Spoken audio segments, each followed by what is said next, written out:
तो आज हम बात करेंगे ड्यूरंड लाइन की। आप सभी न्यूज़ में सुन रहे होंगे कि पाकिस्तान और अफ़गानिस्तान में एक विवाद खड़ा हुआ है। लेकिन ये ड्यूरंड लाइन का जो विवाद है बहुत पुराना है। जब अंग्रेज़ भारत में थे ये विवाद तब से शुरू हुआ है। तो आज हम ड्यूरंड लाइन की पूरी कहानी जानेंगे। सबसे पहले मैं आपको बता दूं कि ड्यूरंड लाइन है क्या। So basically Durand line forms the Afghanistan और पाकिस्तान और अफ़गानिस्तान के बीच में ये एक इंटरनेशनल बॉर्डर है 2670 किलोमीटर का। तो आप लोकेशन देख सकते हैं ड्यूरंड लाइन की। ये रहा आपका अफ़गानिस्तान, नीचे में रहा आपका पाकिस्तान और बीच में जो आपको लाल रंग की लाइन दिखाई दे रही है ये है आपकी ड्यूरंड लाइन। तो ड्यूरंड लाइन जो है वो बॉर्डर बनाती है अफ़गानिस्तान और पाकिस्तान के बीच पे।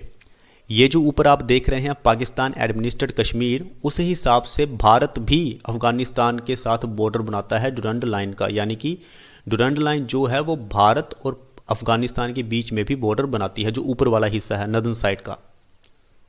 आगे हम बात करते हैं।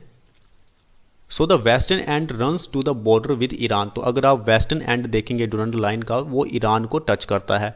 अगर ईस्टर्न एंड की बात करें तो ऊपर आप देख सकते हैं वो चाइना को टच करता है। तो ये है पूरी की पूरी ड्यूरंड लाइन आपकी, जो बॉर्डर बनाती है अफगानिस्तान और पाकिस्तान के बीच में। अब ड्यूरंड लाइन कब एस्टेब्लिश्ड हुई थी? Durand line was established in 1893 as the international border between the British India and the emirate of Afghanistan by Mortimer Durand. तो इन दोनों के बीच में ये साइन हुई थी ट्रीटी, जिसमें कि ये ड्यूरंड लाइन बनाई गई थी। तो ब्रिटिश डिप्लोमेट थे इंडियन सिविल सर्विस के, जिनका नाम था मोर्टाइमर ड्यूरंड, और अफगानिस्तान की तरफ से थे Abdul Rahman Khan the Afghan emir, to fix the limit of their respective spheres of influence, ताकि एक दूसरे की टेरिटरी के ऊपर हम इन्फ्लुएंस ना करें, इंटरफेरेंस ना करें, and improve the diplomatic relations and trade, और एक दूसरे के बीच में हम ट्रेड को भी एम्फेसाइज करें, उसको भी बढ़ावा दें। तो ब्रिटिश ने मान लिया था कि अफगानिस्तान जो है वो एक इंडिपेंडेंट स्टेट है, बट उस समय में जो ब्रिटिश सरकार थी वो अफगानिस्तान के फॉरेन अफेयर्स को भी देखती थी और उसके डिप्लोमेटिक रिलेशंस को भी देखती थी। ब्रिटिश सरकार ने ऐसा क्यों किया? ब्रिटिश सरकार के लिए अफगानिस्तान इतना इम्पोर्टेंट क्यों था? क्योंकि आपको पता है रशिया में जार एम्पायर था। जारिस्ट फोर्सेस जो थी वो कहीं ना कहीं ब्रिटिश इंडिया में यानी कि भारत के ऊपर हमला करने ही वाली थी। तो ब्रिटिश जो थे इस चीज़ को रोकने के लिए उन्होंने सोचा कि क्यों ना हम अफ़गानिस्तान को एक बफर स्टेट बना सकते हैं, ताकि जारिस्ट फोर्सेस अगर आती हैं अफ़गानिस्तान के रास्ते तो सबसे पहले वो अफ़गानिस्तान के साथ युद्ध करे, अफ़गानिस्तान को फेस करे, और ब्रिटिश इंडिया जो है वो पूरी तरह से सेफ रहे।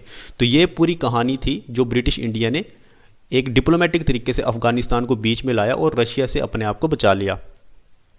सो established Afghanistan as a buffer zone between the British and the Russian interest in the region. So the line as slightly modified by the Anglo-Afghan Treaty of 1919। तो एंग्लो अफगान ट्रीटी भी होती है 1919 को, जिसमें ड्यूरंड लाइन को थोड़ा सा मॉडिफाई किया जाता है। और जैसे ही पार्टीशन होता है भारत का, पाकिस्तान और भारत दो अलग देश बनते हैं 1947 में, तो पाकिस्तान ने पूरी तरह से इस बॉर्डर को मान लिया international border. Now the Durand line cuts through the Pashtun tribal areas and further south through the Balochistan region. Politically divided ethnic Pashtuns as well as the Baloch and other ethnic groups who live on both sides of the border। आपने देखा होगा कि पाकिस्तान में हमेशा demand उठती है कि बलूचिस्तान को अलग कर दिया जाए, बलूचिस्तान एक अलग एथनिक ग्रुप है। ऐसा क्यों हुआ? देखिए मैंने आपको अभी बताया था मैप में कि ड्यूरंड लाइन जो है वो कट करके जाती है किसको? पाश्तून ट्राइबल एरियाज़ को। तो इससे क्या हो गया? अफगानिस्तान को नुकसान हो गया। कुछ जो पाश्तून ट्राइबल्स थे वो पाकिस्तान में चले गए और कुछ जो ट्राइबल्स थे पाश्तून वो अफगानिस्तान में चले गए। तो उसी हिसाब से अफगानिस्तान पूरी तरह से डिनाई करता है कि हम इस बॉर्डर को बिल्कुल भी नहीं मानते।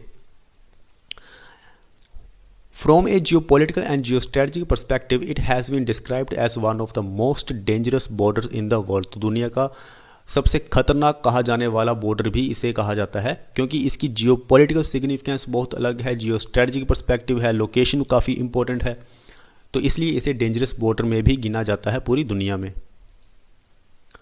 Although the Durand line is internationally recognized as the western border of Pakistan, Pakistan ने तो रिकोगनाइज कर लिया है कि हम ड्यूरंड लाइन को मानते हैं, लेकिन it is unrecognised by the Afghanistan. लेकिन अफगानिस्तान ने अभी तक इसको मना किया है, अभी तक ड्यूरंड लाइन को नहीं माना है। तो अब हम बात करते हैं पूरे हिस्टोरिकल बैकग्राउंड की, जहाँ से ड्यूरंड लाइन की कहानी शुरू होती है। तो 1839 में क्या होता है? फर्स्ट एंग्लो अफगान वॉर होता है, यानी कि ब्रिटिश और अफगान के बीच में युद्ध होता है। ब्रिटिश लेड इंडियन फोर्सेस ने क्या किया? अफगानिस्तान पे हमला कर दिया। Initiated a war with the Afghan rulers. 2 साल के बाद क्या होता है, 1842 को ब्रिटिश पूरी तरह से ये युद्ध हार जाता है अफगानिस्तान से। लेकिन ब्रिटिश सरकार का मन नहीं भरा तो ब्रिटिश फोर्सेस ने फिर से अफगानिस्तान में हमला किया 1878 में, जिसे हम सेकेंड एंग्लो अफगान वॉर भी कहते हैं।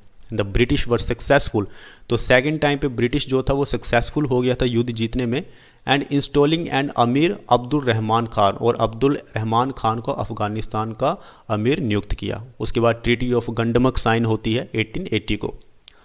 तो सेकेंड वॉर में क्या हुआ, अफगानिस्तान ने अपनी काफ़ी इंपॉर्टेंट टेरिटरी सीड करती ब्रिटिश एम्पायर को। 26 जुलाई 1949 को क्या होता है, अफगानिस्तान और पाकिस्तान के बीच में जो रिश्ते थे वो और भी ख़राब हो जाते हैं। आपको पता है 1947 में पाकिस्तान जो था वो अलग हो गया था भारत से। तो उस समय पाश्तून्स भी हुआ करते थे। पाश्तून्स को ये ऑप्शन दी गई थी, या तो आप पाकिस्तान में शामिल हो जाइए या फिर आप भारत में शामिल हो जाइए। उनको अफगानिस्तान की ऑप्शन ही नहीं दी गई। तो जो हमारे खान अब्दुल गफ़र खान जी थे, उन्होंने कहा था कि हमें यूनाइटेड रहना चाहिए, हमें इंडिया के साथ ही रहना चाहिए। लेकिन वो फिर पाकिस्तान के साथ चले गए और उन्होंने कहा कि हम पाकिस्तान से बहुत जल्द अलग हो जाएंगे, पाश्तून्स जो है वो अलग हो जाएगा पाकिस्तान से। तो इसलिए आज भी हमें टसल्स देखने को मिलता है अफगानिस्तान और पाकिस्तान के बीच में। अब ये रिश्ते और भी ज़्यादा क्यों ख़राब हुए, क्योंकि पाकिस्तान एयरफोर्स ने क्या किया था कि अफगानिस्तान की साइड में जो डुरंड लाइन थी अफगानिस्तान वाली साइड में, वहाँ पे उन्होंने अटैक कर दिया, हमला कर दिया। तो उस रिस्पॉन्स में अफगानिस्तान ने साफ साफ कह दिया कि अब तो हम डुरंड लाइन को बिल्कुल भी नहीं मानते हैं, हम इस तरह की किसी भी इमेजिनरी लाइन को नहीं मानते। तो आज के टाइम पे, प्रेजेंट टाइम पे, जैसे कि हमारी सरकार चेंज हो चुकी है, इलेक्टेड गवर्नमेंट चेंज हो चुकी है अफगानिस्तान में, तो तालिबान का क्या स्टैंड है डुरंड लाइन के ऊपर? तालिबान का भी सेम ही स्टैंड है। Taliban refused to endorse the Durand line despite pressure from the Islamabad, arguing that there shall be no borders among the Muslims। तो तालिबान भी इस बॉर्डर को बिल्कुल भी नहीं मानता। तो यही थी पूरी कहानी डुरंड लाइन की। अगर आपको वीडियो अच्छी लगी हो तो प्लीज़ लाइक करें, शेयर करें, सब्सक्राइब करें। Thank you very much.